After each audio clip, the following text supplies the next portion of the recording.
Hello friends, welcome to my channel. ओम नमो भगवते वासुदेवाय नमः। आज की वीडियो में हम सुनेंगे अनंत चतुर्दशी व्रत कथा। श्री सूत जी बोले, नैमिषारण्य में पूर्व समय में गंगा तट पर महाराज युधिष्ठिर ने जरासंध के वध के लिए राजसूय यज्ञ किया। राजा युधिष्ठिर ने श्री कृष्ण, भीमसेन और अर्जुन के साथ यज्ञशाला में जो अनेकों प्रकार के रत्नों से सुशोभित मोती के समान कांति वाली इंद्र सभा के सदृश शोभायमान हो रही थी, उसमें यज्ञ के निमित्त सभी राजाओं को बुलाया।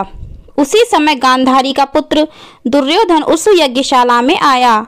दुर्योधन वहां सूखे आंगन को जल से भरा देख शस्त्रों को उठाकर धीरे धीरे चला। उसे देख द्रौपदी आदि स्त्रियां हंसी और आगे जल के स्थान को सूखा समझकर दुर्योधन चलते हुए जल में गिरा। उस समय संपूर्ण तपस्वी राज तथा द्रौपदी आदि स्त्रियों ने दुर्योधन का उपहास किया। यह देख दुर्योधन अत्यंत क्रोधित हो अपने मामा के साथ हस्तिनापुर को चला गया। उस समय शकुनी ने दुर्योधन से मधुर वचन में कहा, हे राजन, आप अपने क्रोध को अपने कार्य के लिए छोड़ दें, क्योंकि जुआ खेलने से आप सारे राज्य को प्राप्त कर सकते हैं। हे राजन, यज्ञ मंडप में चलने के लिए उठिए, ऐसा ही हो। ऐसा कहकर दुर्योधन यज्ञ मंडप में आए। इतने में सभी राजा यज्ञ समाप्त कर अपने अपने देश को चले गए। इसके पश्चात राजा दुर्योधन ने हस्तिनापुर में आकर युधिष्ठिर, भीम, अर्जुन आदि पांडु पुत्रों को बुलाकर जुआ खेलना आरंभ किया। कपट से उनके राज्य को स्वयं हड़प लिया और निरपराधी पांडवों को जीतकर वन में भेज दिया। अब पांडव वन वन घूमने लगे। यह समाचार सुनकर भगवान श्री कृष्ण पांडवों को देखने की इच्छा करके उनके पास वन में पहुंचे। श्री सूत जी बोले, हे ऋषियों, वन में रहने पर दुख से दुर्बल पांडव जगदीश्वर कृष्ण को देख उन्हें प्रणाम करने लगे।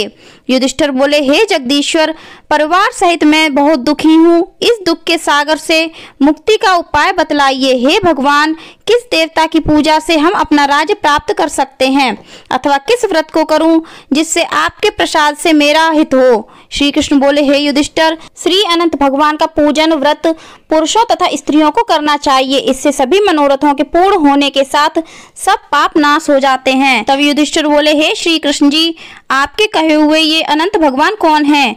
क्या शेषनाग हैं? क्या तक्षक सर्प हैं? अथवा परमात्मा को अनंत कहते हैं? हे केशव, यह अनंत कौन है? कृपा कर हमें यथार्थ कहिए। श्री कृष्ण बोले, अनंत रूप मेरा ही है। सूर्योदय ग्रह और यह आत्मा जो कहे जाते हैं, और पल विपल, दिन रात, पक्ष, मास, ऋतु, वर्ष, युग, यह सब काल कहे जाते हैं। जो काल कहे जाते हैं वही अनंत कहा जाता है। मैं वही कृष्ण हूँ जिसने पृथ्वी का भार उतारने के लिए अवतार धारण किया है और दुष्टों का नाश तथा साधुओं की रक्षा करने को वासुदेव के वंश में जन्म लिया है। आदि मध्य अंत कृष्ण, विष्णु, हरि, शिव, वैकुंठ, सूर्य, चंद्र और सर्वव्यापी ईश्वर तथा सृष्टि, जो नाश करने वाले विश्वरूप, महाकाल इत्यादि रूपों को मैंने अर्जुन के ज्ञान के लिए दिखलाया था। योगियों के ध्यान करने योग्य और संसार रूप अनंत, जिसमें 14 इंद्र, अष्टावसु, 12 शूर, 11 रुद्र और नारद आदि 7 ऋषि तथा समुद्र, विंध्याचल आदि पर्वत, गंगा आदि नदी तथा वृक्ष और नक्षत्र एवं 10 दिशा, भूमि, पाताल, भूलोक, भुव इत्यादि लोक हैं। ये युधिष्ठिर, यह सब मैं ही हूँ, इसमें कोई संदेह नहीं है। युधिष्ठिर बोले, हे विद्वर, अब आप अनंत व्रत का महात्म्य और विधि कहिए तथा अनंत व्रत का अनुष्ठान करने वाले प्राणी को क्या पुण्य होता है और उसका क्या फल मिलता है, सो कहिए। मैं यह जानना चाहता हूँ। पूर्व काल में यह व्रत किसने किया और मृत्यु लोक में किसने प्रकाशित किया, यह सब विस्तार से कहिए। तब श्री कृष्ण जी बोले, हे युधिष्ठिर, पहले सतयुग में एक सुमंत नाम का ब्राह्मण था। उसने वशिष्ठ गोत्र में उत्पन्न भृगु की सुंदर कन्या दीक्षा का वेदोक्त विधि से विवाह किया। थोड़ा समय बीतने पर उसके गर्भ से उन्नत लक्षणों वाली कन्या उत्पन्न हुई। वह सुशीला, शीला नाम वाली कन्या पिता के घर बढ़ने लगी। उसी समय शीला की माता ज्वर से पीड़ित हो पवित्र नदी के जल में गिरकर मर गई। उसके पश्चात सुमंत ने ब्राह्मण की कन्या से, जिसका नाम कर्कशा था, विधि पूर्वक विवाह किया।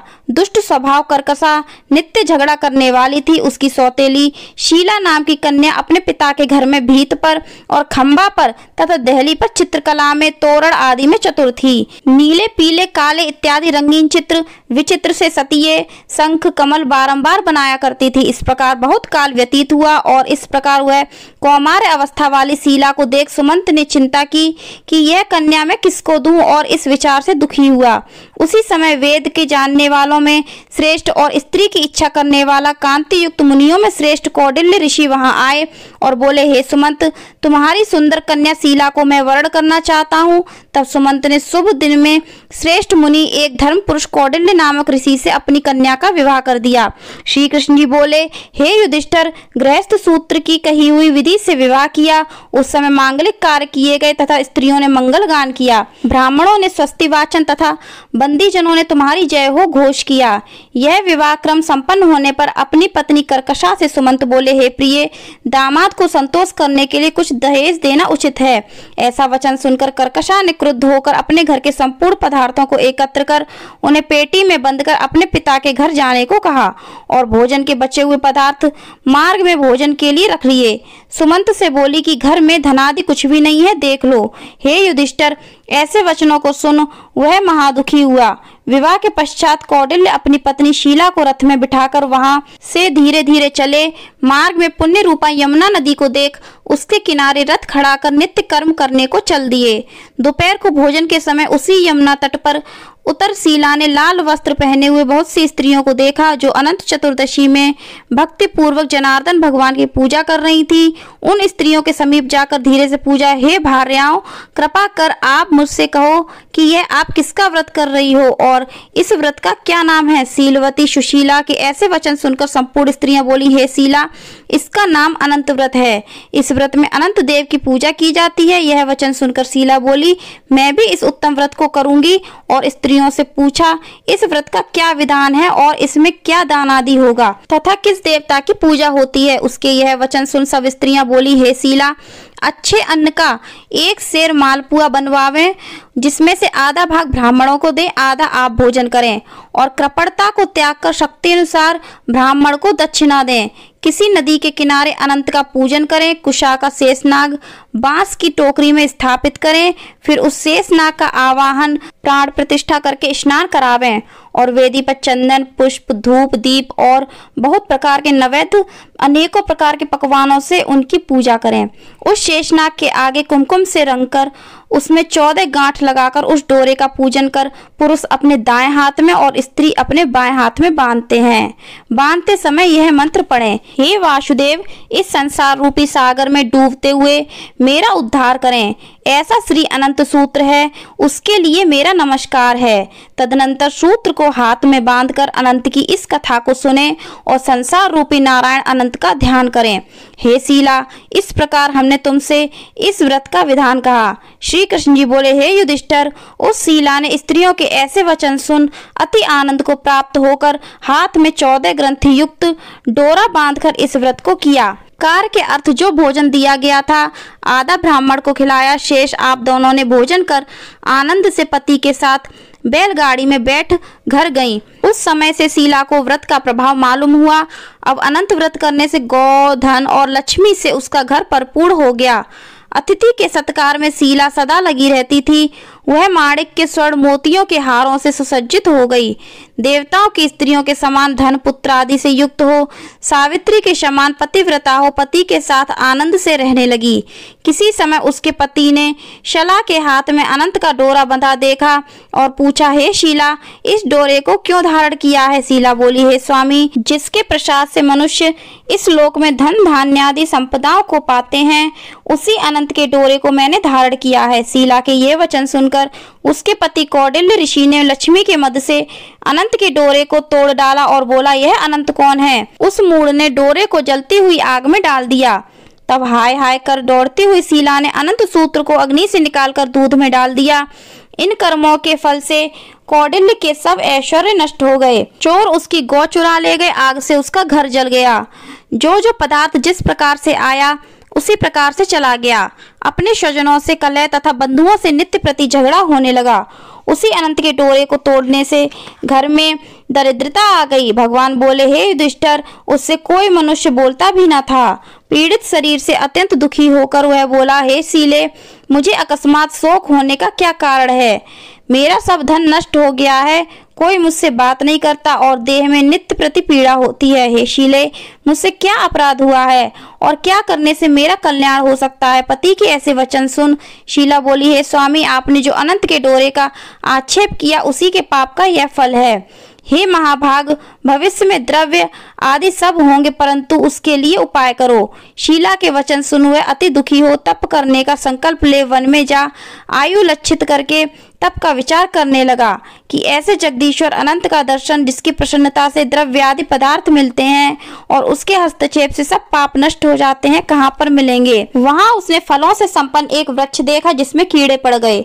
यह देख कौटिल्य ने वृक्ष से पूछा, तेने किस स्थान में अनंत देव को देखा है? हे सज्जन, देखा हो तो मुझे बताओ, क्योंकि उन्हें न देखने से मेरे चित्त में बड़ा दुख हो रहा है। यह सुन वृक्ष ने कहा, हे कौटिल्य, मैंने अनंत को कहीं नहीं देखा। ऐसा उत्तर सुनकर कौटिल्य ऋषि महादुखी होकर आगे को चले।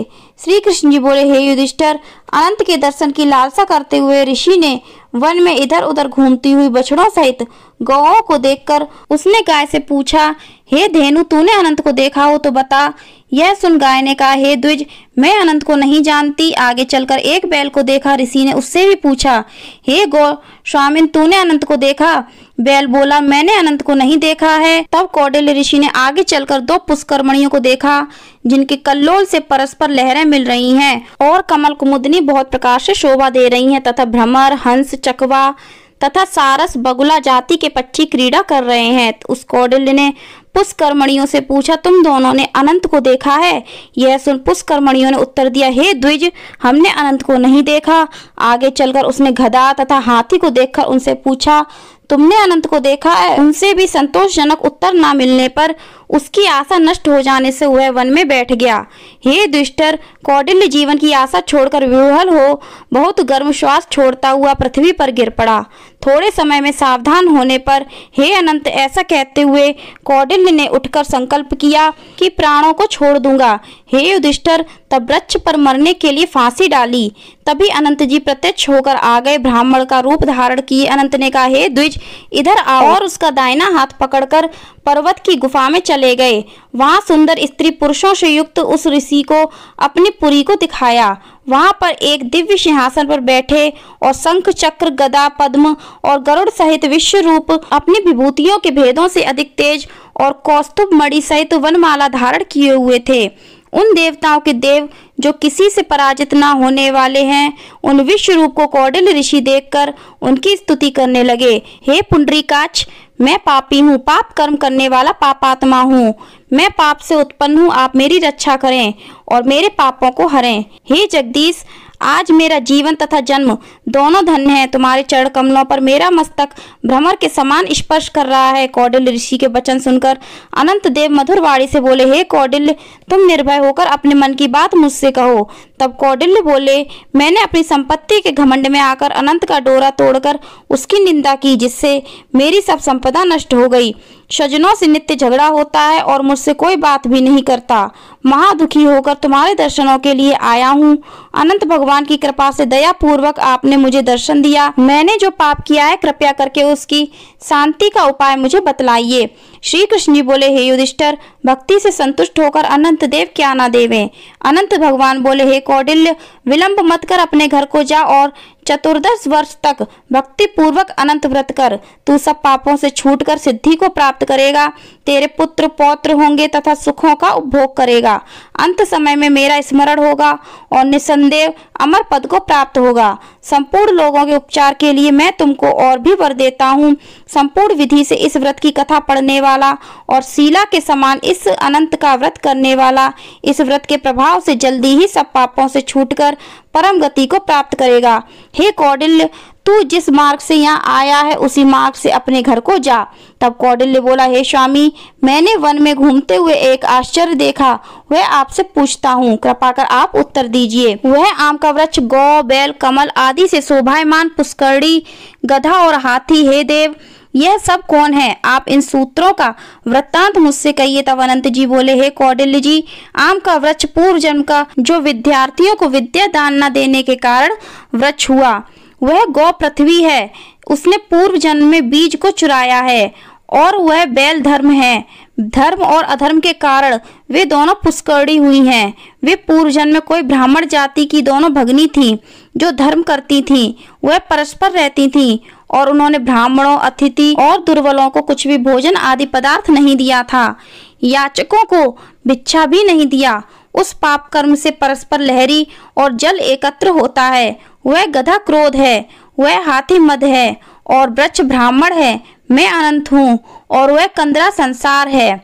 इस तरह कहकर अनंत जी अंतर्धान हो गए। यह चरित्र कौटिल्य स्वप्न समान देखकर अपने घर आए। श्री कृष्ण जी बोले, हे युधिष्ठिर, कौटिल्य ऋषि ने 14 वर्ष तक अनंत व्रत किया। अनंत के कहे अनुसार सुख भोग कर अंत में अनंत का स्मरण कर अनंतपुर को गया। हे युधिष्ठिर, इसी प्रकार तुम भी कथा सुनो और 14 वर्ष तक अनंत व्रत करो। जैसे कौटिल्य ने अनंत देव के कहे अनुसार फल प्राप्त किया, वैसे तू भी संपूर्ण मनोरथों को प्राप्त करेगा। आख्यान सहित व्रत करने से एक ही वर्ष में मनोरथ पूर्ण होकर फल प्राप्त होता है। हे युधिष्ठिर, यह व्रत मैंने आपको सुनाया। इस व्रत के करने से मनुष्य सब पापों से छूट जाता है, इसमें संशय नहीं है। जो कथा सुनते हैं वे पापों से छूटकर अनंत लोक को प्राप्त करते हैं। हे कुरुकुलोद्भव, जो कोई शुद्ध चित्त वाले मनुष्य इस संसार सागर में सुख पूर्वक विहार करना चाहते हैं, वे त्रिभुवन के स्वामी अनंत भगवान का पूजन करके दाहिने हाथ में सुंदर अनंत देव 14 ग्रंथि वाला डोरा बांधते हैं। तो फ्रेंड्स, हमारी यह वीडियो कैसी लगी कमेंट करके जरूर बताना। पसंद आई हो तो लाइक करना, ज़्यादा से ज़्यादा शेयर करना, हमारे चैनल को सब्सक्राइब करना, बेल आइकन को प्रेस करना। कमेंट में ओम नमो भगवते वासुदेवाय नमः या फिर राधे राधे अवश्य लिखना। धन्यवाद। राधे।